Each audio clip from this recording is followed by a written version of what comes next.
ഞാൻ നിങ്ങളോട് ചില ചോദ്യങ്ങൾ ചോദിക്കാൻ പോവുകയാണ്. നിങ്ങൾ പലപ്പോഴും മറ്റു മനുഷ്യർ നമ്മുടെ അടുക്ക വന്നിട്ട് സഹായം ചോദിക്കുമ്പോൾ നമുക്ക് പറ്റില്ല എന്നറിഞ്ഞിട്ടും യെസ് പറയുന്ന ആളാണോ? മറ്റു ചില വ്യക്തികളുടെ വിഷമങ്ങൾ കാണുമ്പോൾ നമ്മുടെ ഹൃദയം ഇങ്ങനെ വേദനിക്കുന്ന വ്യക്തിയാണോ? മറ്റു മനുഷ്യരെ സന്തോഷിപ്പിക്കുന്നതിന് വേണ്ടിയിട്ട് നമ്മളിങ്ങനെ ഓടി നടക്കുകയും എല്ലാം ചെയ്യുകയും ചെയ്യുന്ന വ്യക്തിയാണോ? എന്നിട്ട് അവസാനം നമ്മൾ തന്നെ രാത്രിയിൽ ഇങ്ങനെ കരയുന്നു, വേദനിക്കുന്നു. നമ്മൾ പറയുന്നൊരു കാര്യമുണ്ട്, ഞാൻ ഇത്രയും നല്ല ആളായിട്ടും എന്തുകൊണ്ടാണ് ഞാൻ ഇങ്ങനെ വേദനിക്കുന്നത്? ഈ ഒരു വീഡിയോ നിങ്ങൾ ജീവിതത്തിനെ നോക്കിക്കാണുന്ന രീതി തന്നെ മാറ്റുന്നതിന് വേണ്ടിയിട്ട് നിങ്ങളെ സഹായിക്കും. അതുകൊണ്ട് തന്നെ മുഴുവനായിട്ടും ഇത് കാണുക. നമസ്കാരം, എൻ്റെ പേര് വിഷ്ണു ചക്രപാണി. ഞാൻ ലൈഫ് കോച്ചും ഹീലറുമാണ് ഫ്രം സ്വസ്തി ലൈഫ് ട്രാൻസ്ഫോർമേഷൻ ഹബ്. ഒരിക്കൽ ഞങ്ങളുടെ ഹീലിംഗ് സെഷന് ഒരു സ്ത്രീ വന്നു. നല്ല സ്ത്രീയാണ്, എല്ലാവർക്കും വേണ്ടിയിട്ട് എല്ലാം ചെയ്യുന്നുണ്ട്. ഹസ്ബൻഡിന് വേണ്ടിയിട്ട്, മക്കൾക്ക് വേണ്ടിയിട്ട്, സുഹൃത്തുക്കൾക്ക് വേണ്ടിയിട്ട് എല്ലാം ഓടി നടന്ന് പണികളൊക്കെ ഇങ്ങനെ ചെയ്യും. പക്ഷേ ഒരു പോയിന്റിൽ അവർ തിരിച്ചറിയുകയാണ്, അവർക്ക് വേണ്ടിയിട്ട് ആരും ഇല്ല. എല്ലാവർക്കും വേണ്ടിയിട്ട് ജീവിച്ച ശേഷം അവർക്ക് വേണ്ടിയിട്ട് ജീവിക്കാൻ, അവരെ നോക്കാൻ ആരുമില്ലാത്ത ഒരവസ്ഥ. ശരിക്കും അന്ന് മനസ്സിലായ ഒരു കാര്യം, ഇത് ഒരാളുടെ കഥയല്ല, ഒരുപാട് മനുഷ്യർ ഇതേ അവസ്ഥയിൽ കൂടി കടന്നു പോകുന്നുണ്ട്. നിങ്ങൾക്കിത് റിലേറ്റ് ചെയ്യാൻ സാധിക്കുന്നുണ്ട് എങ്കിൽ കമൻറ്റ് ബോക്സിൽ ഒരു യെസ് ടൈപ്പ് ചെയ്യുക. ഇതിൻ്റെ കാരണം എന്താണെന്ന് അറിയാൻ നിങ്ങൾ ആഗ്രഹിക്കുന്നുണ്ടോ?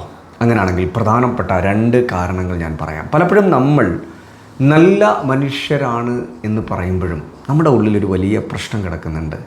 അതാണ് അപ്രൂവൽ സീക്കിംഗ് സിൻഡ്രോം എന്ന് പറഞ്ഞു കഴിഞ്ഞാൽ, മറ്റ് മനുഷ്യരെ സന്തോഷിപ്പിക്കുന്നതിന് വേണ്ടിയിട്ടും മറ്റ് മനുഷ്യരുടെ നല്ല അഭിപ്രായങ്ങൾ കേൾക്കുന്നതിന് വേണ്ടിയിട്ടും അല്ലെങ്കിൽ മറ്റുള്ളവരെ കൊണ്ട് മോശം പറയിപ്പിക്കരുത് എന്നുള്ള ഒരു ചിന്ത നമ്മുടെ ഉള്ളിൽ ഇങ്ങനെ കിടക്കുന്നുണ്ട്. മറ്റുള്ളവർ നമ്മളെ അംഗീകരിക്കണമെന്ന് പറയുന്ന ചിന്ത. ഇതിനൊരു എക്സാമ്പിൾ ഞാൻ പറയാം. നിങ്ങളൊരാൾ വിളിക്കുകയാണ്, ഒരു സുഹൃത്ത് വിളിച്ചിട്ട് ഒരു സഹായം ചോദിക്കുകയാണ്. ചിലപ്പോൾ നമുക്കത് ചെയ്യാൻ കഴിവില്ലായിരിക്കാം, ഇപ്പോൾ നമ്മളെക്കൊണ്ടത് പറ്റത്തില്ലായിരിക്കാം. എങ്കിൽ കൂടി നമ്മൾ അവരെന്ത് വിചാരിക്കും, അവർ നമ്മളെപ്പറ്റി മോശം വിചാരിക്കരുത് എന്ന് കരുതി നമ്മളവിടെ യെസ് പറയാറുണ്ട്. നോ പറയേണ്ട പല ഇടങ്ങളിലും നമ്മൾ പേടിച്ചിട്ട് അല്ലെങ്കിൽ നോ പറയുന്നത് തെറ്റാണ് എന്ന് വിചാരിച്ചിട്ട് നമ്മൾ അവിടെയൊക്കെ യെസ് പറയും.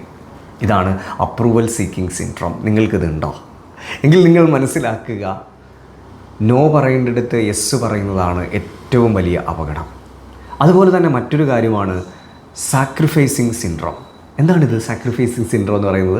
നമ്മൾ അഡ്ജസ്റ്റ് ചെയ്യുക, നമ്മളെല്ലാം ഉപേക്ഷിക്കുക, നമ്മളെല്ലാം സഹിക്കുക.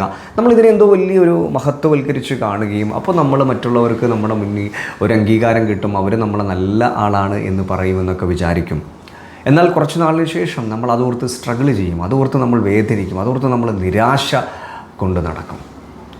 ഇവിടെ നമ്മൾ മനസ്സിലാക്കേണ്ടുന്ന ഒരു കാര്യം, നമ്മൾ ഒരാളെയും സ്നേഹിക്കരുത്, നമ്മൾ ഒരാളോടും കരുണ കാട്ടരുത് എന്നുള്ളതല്ല ഇതിനർത്ഥം.